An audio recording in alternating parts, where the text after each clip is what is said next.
What's going on, guys? The Kings play a game tonight, and we're going to talk about it.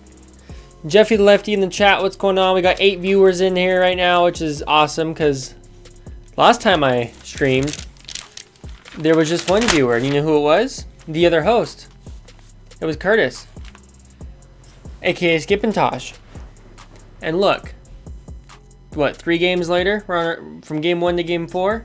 Now we got 8 viewers. That means you guys are tuning in. You guys are paying attention. When we tell you, come watch us on Twitch, what are you doing? You're coming to Twitch and you're watching us. I want to thank you for that. We have a game to talk about. And what did we just get? Lots of Sheep hosting us. Thank you. Appreciate it. Lost Sheep 26. Awesome. All right. So, your boy has to wake up at 5 a.m. every day. So I can't necessarily, be doing this all night. Or I gotta wake up earlier. I work at 5 a.m. So let's get into it. First quarter was pretty disappointing. It started out with lots of ISO, no ball movement. The Kings started to pick it up. About 6 minutes into the quarter, the Kings started to actually not look like trash, and they started to move the ball, pass more. Holmes had a big dunk.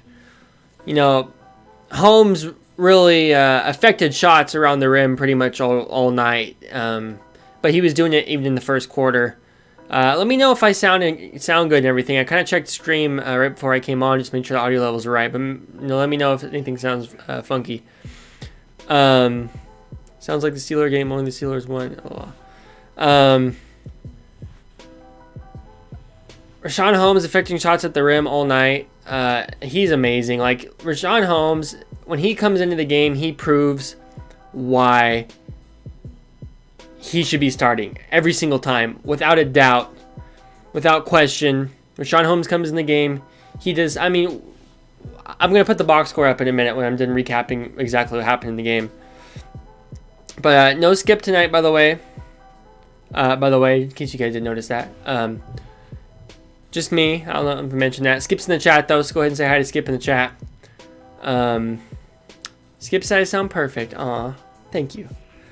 So Rashawn Holmes affecting shots at the rim pretty much all night. He's proving, not only is Dwayne Dedmon not playing that great, but when Rashawn Holmes does play, he plays fantastic. So it's like double reasons why Rashawn Holmes should be starting. Not only is Dedmon not playing that good, but Rashawn Holmes is also playing amazing. Bogdanovich.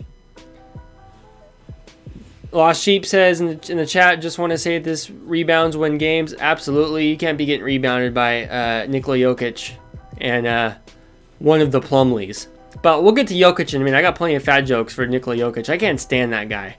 I hate Nikola Jokic. Oh, okay, hold on. Let me relax. Okay, let me get through the game and then I'll make fat jokes. I will just say this though. Here's a little something for you to chew on while I break down the game. Nikola Jokic is the only player in Denver Nuggets history that plays in Denver, because that's where the Nuggets play, Denver, and he gets winded every game. A place that's got really high elevation, place that, come on. This dude is out here getting winded every game. And hold on, here's the other thing about Nikola Jokic, by the way, while we're at it. Do you notice how red his nose is always? He always looks sick. Nikola Jokic looks like a fifth grade, some kid in your 4th grade elementary school class that he's out every week because he's sick with the flu or a cold. He looks like he always has a runny nose. His nose is always, he looks like he's sniffling and his nose is red like he's been going hard with the Kleenex for a week. I don't know. I can't stand that guy. And I've even gotten to how he plays. He doesn't move his feet. He's the most overrated player I think in the NBA. Without a doubt. He can't move his feet. His offensive skill set's pathetic. He gets the ball at the elbow, he stumbles to the rim and throws up a piece of garbage. He can shoot sometimes. His shot's ugly. His whole game is predicated off of, basically, he plays the same game as LeBron, James Harden, Russell Westbrook. His whole game is predicated on him having the ball and averaging a triple-double, and that's it. That's all he's good for. He somehow pieces together 10 points with his stumble bum offense, and then he somehow, basically because he's big, he gets some rebounds here and there. When Jamal Murray's bricking shots, he's got plenty of rebounds. And then you got his assists, which basically consists of him getting the ball, not really doing much, just throwing like easy passes, and it's not really that impressive. You watch ESPN, they'll lead you to believe he's impressive. Nikola Jokic with another triple-double. If you actually sit down and watch the film, Nikola Jokic sucks. He's terrible. I'm sorry. I can't stand Nikola Jokic. Here's the thing with Nikola Jokic. James Harden, Russell Westbrook, LeBron James. They all basically play the same game. Nikola Jokic is more in the post, but it's all the same thing. Ball hogging, having the ball for most of the game, and because you have such a high usage, you put up these stats and everybody thinks you're a god. But when LeBron, James Harden, and Russell Westbrook, when their shot's not falling, they're athletic enough they can get to the rim. They can draw fouls. Now Russell Westbrook and LeBron James lately can't make free throws at all. But you know what? James Harden can draw the fouls, even though most of the time he's a ref-baiting flopper. Point being is, those three guys are at least athletic enough to try to create something else. But as you saw tonight with the Nuggets, when the shot's not falling for Nikola Jokic, when his stumble to the rim and throw up some garbage isn't working, they got nothing else.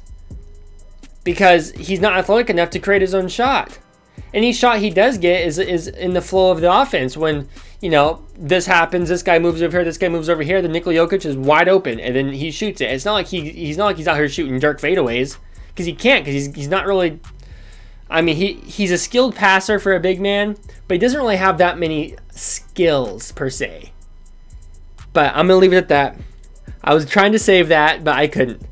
I didn't want to look at the chat, because I didn't want the chat to distract me. I didn't want to lose my train of thought.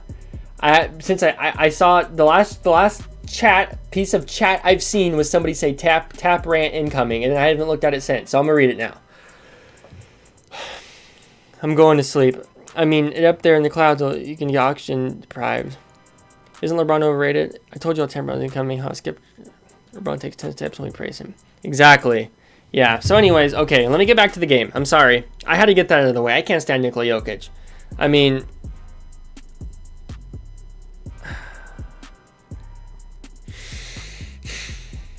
Back to the game. So, Bogdanovic had a Manu Ginobili-esque pass at some point there where he he threw the ball and this is a pass I try. If you ask anybody I play pickup basketball with, I try to do this pass a lot, and a lot of times it just ends up, flying 40 feet. But he dribbled the ball. He kind of had two guys coming in on him. He grabbed the ball with both hands and boom, threw it over his shoulder like a savage, behind the back, over the shoulder. It was beautiful. I saw people comparing it to Larry Bird in the timeline. I called it the Manu pass, because Manu's famous for throwing that behind the back pass like that. So is Larry Bird, though.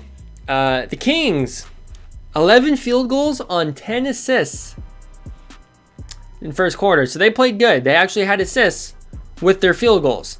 They weren't just trying to chuck up shots. Second quarter, Bogdanovic makes a little mid-range. He makes a three. Bogdanovic was starting to get it going here. Plumlee was pretty much dominating the boards. Dedmon had a make there. Dedmon had a nice little mid-range shot. Did we get a new follower? Dick Beater 2001. I didn't even notice that. My bad. Interesting name, by the way. I thought many times about renaming the Sacktown Breakdown to Dick Beater 1997, since that's when I was born, but I decided against it. I figured it wasn't a very good marketing tactic for us, to be named Dick Beater. But you're not trying to market yourself, so I wouldn't worry about that too much. I like the name. Okay, let's continue. Plumlee dominates the boards. Basically, everybody dominated the boards against the Kings tonight. It was bad. Jokic even was getting rebounds. It's okay. I'm just messing with you. I think it's funny. It doesn't bother me at all. Plumlee dominated the. I mean, basically the Kings couldn't get a rebound in this game, and it's been like that. Even when Richaun Holmes, he's in the game, and he's getting rebounds. He's getting his. He had 23 points, 11 rebounds tonight, I think. Even when he's in the game getting those rebounds, there's still more rebounds he could have gotten, which is what's crazy. He could have gotten 15, 16, 17 rebounds this game. There's so many times where he'd be like just out of position for the rebound. It would just fly over his hands, or it'd be a 50-50 ball and he'd lose it. And it's like, and Dedmon, he's not as quick and athletic as Richaun Holmes, so there's even more that Dedmon could have got if Dedmon was Richaun Holmes. There's even more rebounds he could have gotten, but he didn't. So they got to fix their rebounding. I mean, Bjelica, he's not exactly the most athletic human being there is. So, I mean, he does get rebounds sometimes based off his size. But, I mean, there's been times they're just getting beat on the rebounds. That's the thing. They're just getting beat. It's like, man, you could have got that rebound. Like, So, I don't know. It's rebounding is something that they definitely need to work on. Boxing out. Even keeping like the little men, like the guards, like keeping the guards from jumping, flying up in the air and grabbing the rebounds out from under you. They got to stop that kind of stuff too. But and as Lost Sheep 26 said, I just want to say this: rebounds win games. And you know what? Had we had 5 more rebounds, maybe we would have won, but we didn't. Great ball movement by the Kings late in the second quarter. Fox had 3 threes. He was hitting the threes. He had 2 from, I think, the exact same spot, which was nice. De'Aaron Fox, really, a lot of this game, he was more aggressive offensively. I like when De'Aaron Fox jacks up threes because he doesn't do it enough. And when he does, a lot of time they seem like they go in. I mean, not jack them up like just run down the court and throwing up like Steph Curry. But like when he shoots a good amount of threes, his shot isn't broken. It's almost like a confidence thing. It's like he doesn't like to shoot him because he knows it's like not the best shot for him. But once he gets over that mentally and he just starts shooting threes, I mean, he's a decent shooter. I like De'Aaron Fox in terms of like, he can be pretty well-rounded. The two things that really the one thing, he's not aggressive enough. He needs to drive to the rim, put his head down, take 2 steps, try to bounce off people, and go up with it. And you know what? He'll get the foul call. Like Skip said in the Blazers one, I believe, he does the Fat Joe lean back. He leans back and tries to go for it, and it just doesn't work. It doesn't look good. He can't draw the foul that way. The refs aren't going to respect that. So, it's something he needs to work on, and once he gets that bigger, stockier build in a year or two, he will. So Fox was hitting some shots though, and it's always nice when De'Aaron Fox hits shots because he doesn't usually have the poor Steph Curry from Lost Sheep 26. He doesn't usually have the most great, the best shooting game. So when he does have a nice shooting game, it is fun. Buddy struggled in the third quarter. He continued. I believe at one point he was 0 of 10 before he made his first shot. Bogey was doing too much ISO. Basically he would ISO, step back 3. It's like, really? That's the best shot you can get. Bjelica was hitting some threes in the third quarter as well, but we got outscored. Like I said, the same problems. The rebounding was not that good. The defense was better. I want to say overall the team played better. Better defense, better ball movement. But the team still wasn't playing like they were last year. And I know it's like, it's like comparing your new girlfriend to your old girlfriend, basically. Like, you're good and everything, but you didn't do what she was doing last year for me. It's like, okay, well, you're never going to get her back, so why are we sitting here talking about it? But at the same time, a lot of the stuff that they're not good at, it seems to me like they did in their sleep last year. You know what I mean? It seems to me like, some of the stuff that they did that was like, oh, just run and gun and know when to shoot and know how to play the defense. It's like, that's gone, and it's like they have to relearn it, and it's, I don't know, it's just weird, Like, I almost feel weird, like, sitting here praising them for things that they were doing last year, because it's like, what, did they forget how to do it? It's just, I don't know. But Jokic had 4 fouls, and Looking at my notes here, I wrote Jokic 4 fouls, slob. I don't know why I wrote slob at the end. Lost Sheep 26 says, hey, whatever happened to the ball guy and how they stole his money?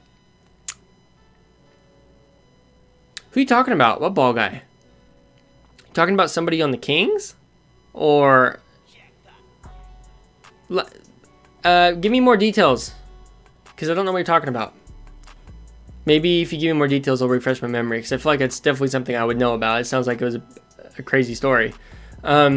So, fourth quarter, there was some bogey ISO. But, for the most part, it was... I told my dad, from going out of the third quarter into the fourth quarter, I told my dad, at the end of this game, we're either going to be saying, wow, had Buddy Hield made half of the shots he shot...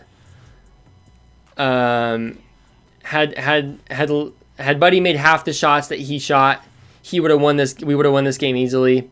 Or we'd be saying Buddy came alive in the fourth quarter, and that's why we won the game. Buddy sucked for 3 quarters, and then you know what? He came alive in the fourth, and that's why we won. We could trust Buddy. He got it together. That was one of 2 paths going into the fourth quarter. Either this was going to happen or this was going to happen. What happened to the ball guy and how they stole his money? Oh, I thought you were talking about like the ball boy, which consequently, a couple of years, Lonzo Ball may be a ball boy. Who knows? Last year, Lonzo Ball played for the Lakers, I think. Yeah, he played for the Lakers, but, I don't know. I don't really remember that guy, to be honest. I think, I don't know. I remember I saw on one of LeBron James' Instagram posts that there was a guy that kind of looked like Lonzo Ball. He was like cleaning out his pool. It might have been LeBron's pool boy. I'm not sure. And then he fired LeBron, or LeBron fired him.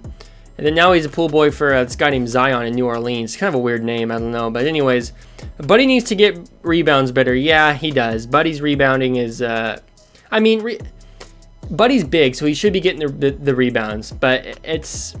De'Aaron Fox is a really good rebounder. He jumps up, he soars through the air and grabs those rebounds. It's amazing. Buddy Hield should be doing more of that as well. So, like I said, it was either, wow, if Buddy would have made half of his shots this game, they would have won, or it was, wow, Buddy came alive when we needed him, and we won. So, which one was it going to be? Buddy comes alive, or Buddy doesn't, and if he would have, we would have won. Well, fourth quarter goes on. Buddy comes alive. He's hitting shots. I think he hit a mid-range shot first, if I'm not mistaken. I think he hit a nice little mid-range shot. I think he might have pump faked, took a step in, and made the shot. Or no, it was like a leaner. It was like a fadeaway mid-range shot. And then Buddy hit a 3. And I think he might have hit another 3. And then it got called. We thought it was a 4-point play, but it got called back. The Kings still kept it. I think it was like 90 to 85 when he hit that 3. The Kings kept it close, but the Nuggets ended up pulling away. Jokic pretty much hit the dagger on the Kings, which is funny because I was just talking about him, how much I hate him.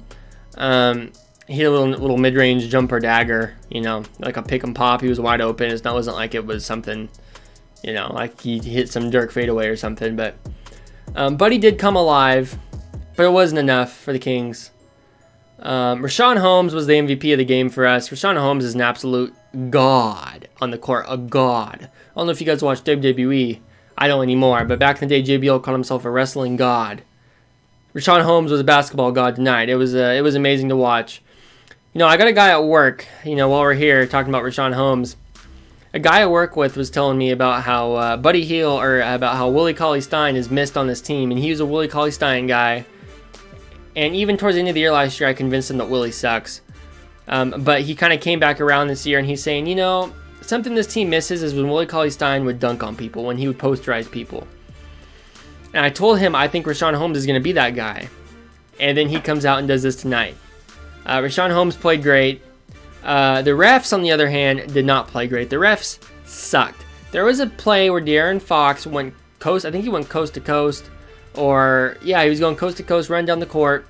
I think Malik Beasley wrapped him up, like tried to like foul him on purpose. Like Malik Beasley was like trying to make it known he was hacking him because he knew he was trying to stop from the and one. So he purposely fouled the hell out of him, and refs didn't call it. There was another play where I believe it was the most pivotal no call. 100% it was, yes. That's from B29460. Yep, it was the most pivotal no call. It definitely it did sway the game for sure. It was a problem. It really there was another no call, wasn't there? Leave it in the chat, guys, if you remember. There was a second no call. I want to say big swing play. Yeah, so there was the 4-point play that got called back, and then there was I think there was the De'Aaron Fox foul no call,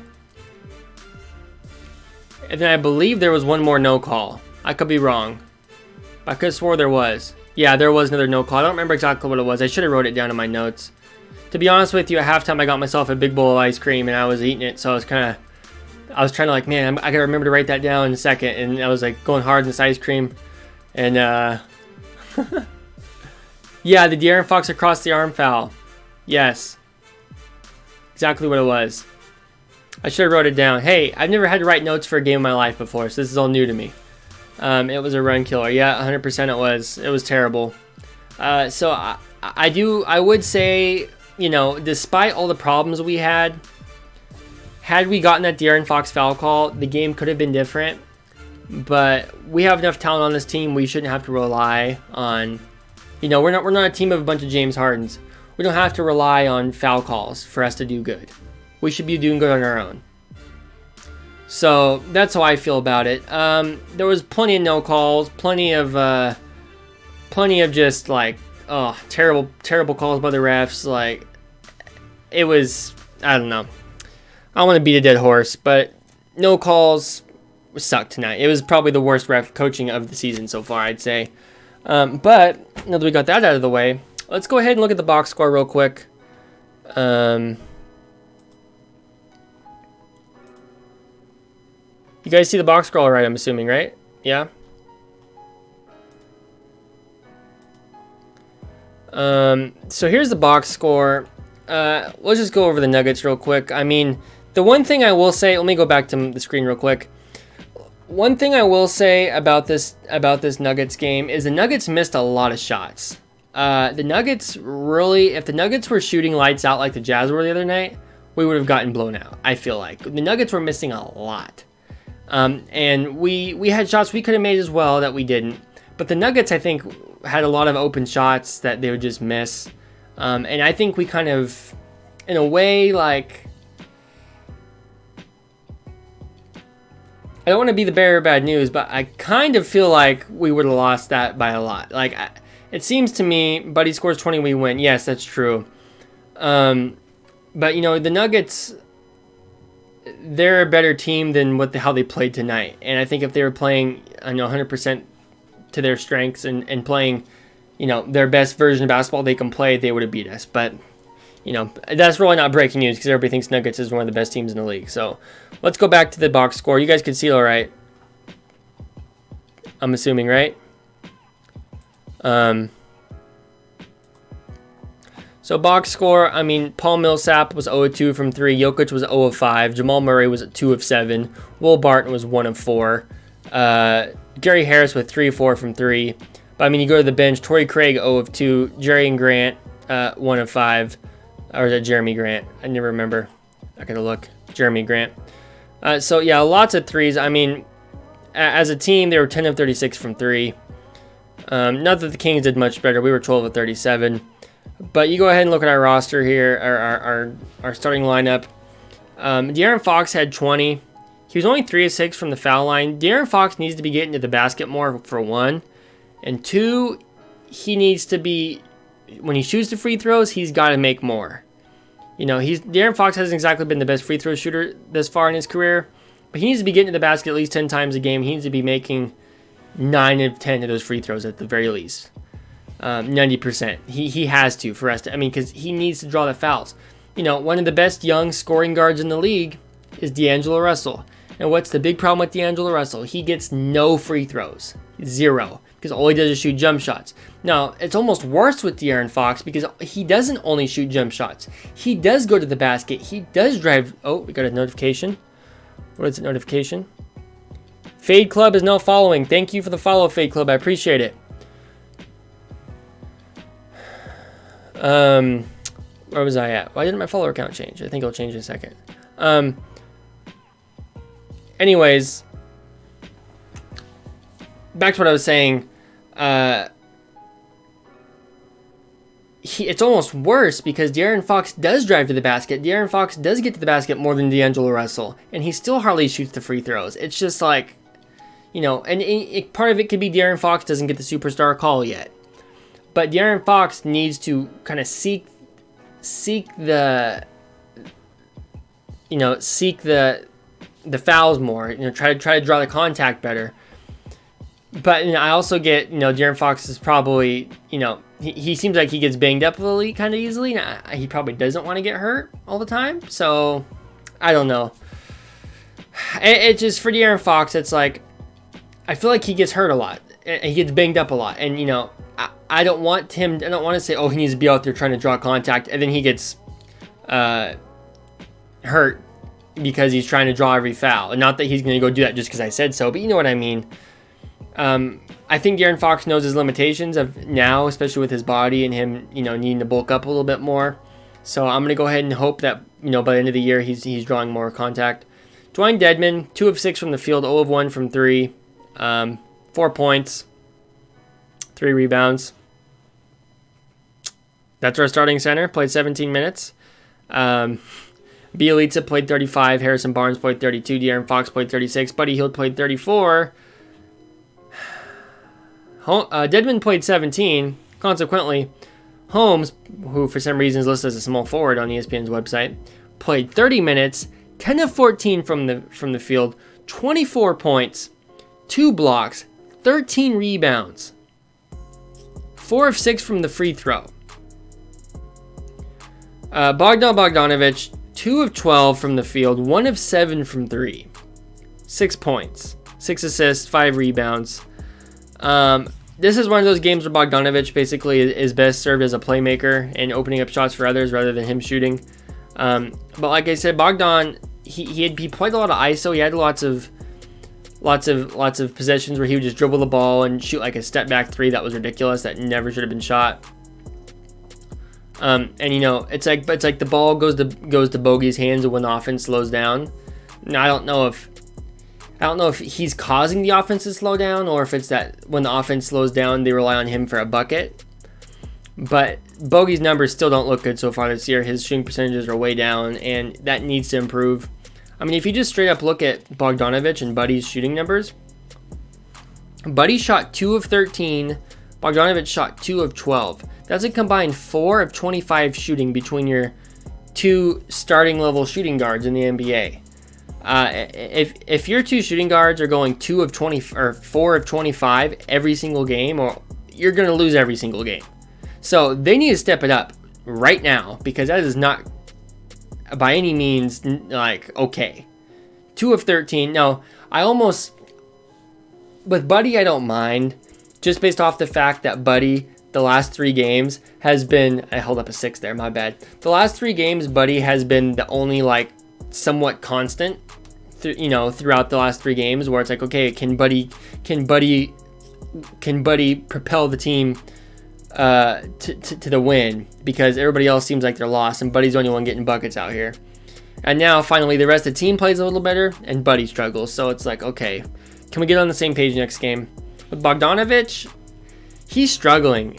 It seemed like he played a lot more than 19 minutes this game. I would have said he played like 32, but he didn't. He played 19, which is kind of crazy. We got another notification. Let me go ahead and check that. Video game being cheered. Let me check. Yeah, boy, we're complete. Got a cheer from Video Gang Bang. Thank you. Anyways, back to where we were. Yeah, Bogdanovic, it seemed like he played more. It's kind of crazy that he didn't. I felt like he was out there a long time. But like I said, all praise goes to Richaun Holmes. 24 points, 13 rebounds, dunking on people like a stud. Richaun Holmes is a beast. Trevor Ariza, 3 of 4 from 3, 3 of 5 from the field, 9 points. Hey, if Trevor Ariza hits 3 of 4 threes every game, that's really all we can ask for him. And just to play average to above average defense is like, that's fine. Doesn't bother me at all. And that's about it, I think, for this, guys. I mean, the Kings lost another one. We're 0-4. We're going to play the Hornets Wednesday. So we'll see what happens. I'm excited for the Kings to get their first win. I think they can do it against the Hornets. They looked a lot better tonight, and if they can build on this, it's kind of frustrating because it feels like they're building from the ground up. And after last year's season, it should not be that we're building from the ground up, but we are. So I guess we just have to deal with that and hope that they can build pretty quick, because we don't have time in the West to be, struggling like this. We got to get wins now. So anyways, that's it, guys. If you guys are watching this on YouTube, make sure you go ahead and follow us on Twitch, twitch.tv/the Sacktown Breakdown. Follow us on Twitter at Sacktown Breakdown with no O's. Follow us on YouTube, or subscribe to us on YouTube, the Sacktown Breakdown. Big thanks to our sponsors, Computer Booter and Taboo Ohana Gaming Chairs. I want to thank you guys very much for being our sponsors, because if it wasn't for you guys, we would be sponsorless like them cheers were bits. That's money, baby. Oh, look at that. What was I saying? Oh, EJ's Nito Stat of the Night on Inside the NBA. Sponsored by no one. We don't have that problem. We got sponsors out here. But anyways, big thanks to everybody.